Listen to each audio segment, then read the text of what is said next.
Unless you give it back, it is inevitable that your perspective on reality is warped and uncorrected. What that means is you must give everything over to the Holy Spirit, meaning you must let him look at everything, even the things that you think are acceptable to you, and you like them the way they are.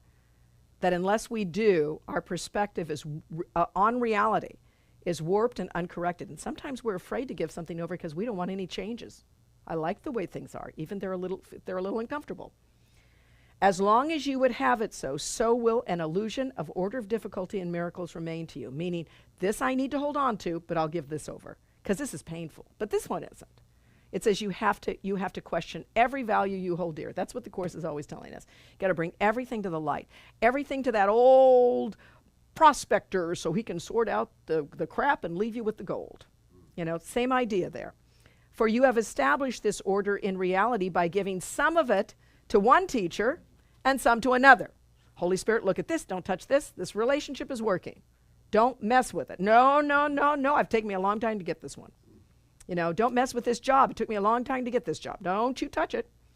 You know, so I'm fine with this. Just mess over here. We don't understand what that creates in our minds. As it says, it creates a warped and uncorrected reality. That's amazing, isn't it? That's a very interesting point here. And so you learn to deal with part of the truth in one way, and in another way, the other part, okay? So to fragment truth is to destroy it by rendering it meaningless. Orders of reality is a perspective without understanding, a frame of reference for reality to which it cannot really be compared at all. You give everything or nothing, and that's an all or nothing kind of thing, and that's hard for us to do. That really is. And, you know, so we do it, we parcel it out, and that's okay. We parcel it out until we learn that this world gives us nothing that we value. It gives us no perspective that is really helpful. It gives us no satisfaction that can surpass the satisfaction that forgiveness can offer us, that truth can give us. Goes on to the next paragraph. Think you that you can bring truth to fantasy and learn what truth means from the perspective of illusions. So we want to keep what we've got, fix this. Fix this mess. It's a mess, and you're supposed to fix it. As opposed to saying, here it is, I give it to you. See what that does? Makes God come down here and have to work in your box because this is the truth? What it says is, take the box and bring it to God, and he cuts down all the sides and shows you the unlimited reality of you. Okay, that's a big difference in how we see things. Truth has no meaning in illusion. So you wonder why your problems aren't solved? Because you keep pointing the way to God. Fix this person. If they would only get fixed, my life would be so much better. My job would only get fixed, my life would be so much better. All these things, if my income would get so much better.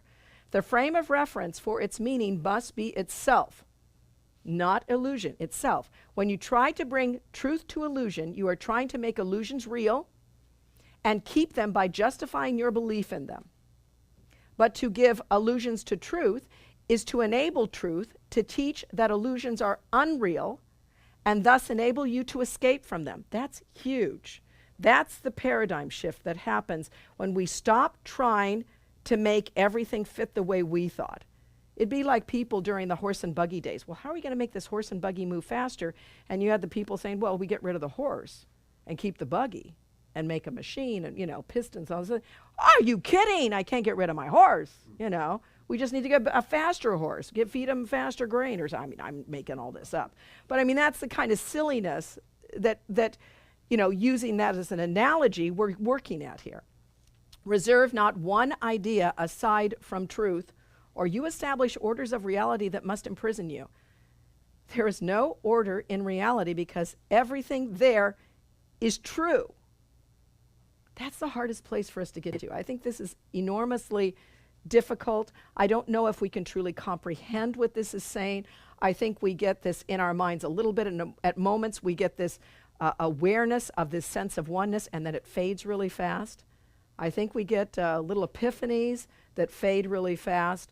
But that to me is what this is trying to tell us, is there's a way to, what Jesus said, to be in the world but not of it.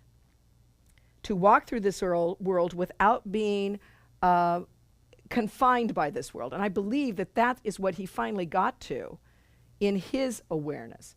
But that is a process of us looking at what we still value and giving that to him, to the Holy Spirit, so that we might see the reality instead of the illusion.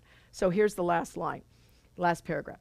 Be willing then to give all you have held outside the truth to him who knows the truth, and in whom all is brought to truth. Salvation from separation would be complete or will not be at all. Be not concerned with anything except your willingness to have this accomplished, no longer separate, but unified. He will accomplish it, not you. Again, very pointed, it's not your job. Your job is to bring it to the truth, not to do the truth. But forget not this. When you become disturbed and lose your peace of mind because another is attempting to solve his problems through fantasy, you are refusing to forgive yourself for just the same attempt. And you are holding both of you away from truth and from salvation. As you forgive him, see, only the extensions of love are the calls for love, you restore to truth what was denied by both of you, and you will see forgiveness where you have given it. This is exactly what we were talking about. If you refuse to forgive them, then you are holding on to the same attempt, the same fantasy, and you will not be released. Because what you choose for another is what you choose for yourself. So it is a constant process of bringing these challenges we have to the truth, because it is his great pleasure. I just love this line. It is his great pleasure to give you the kingdom.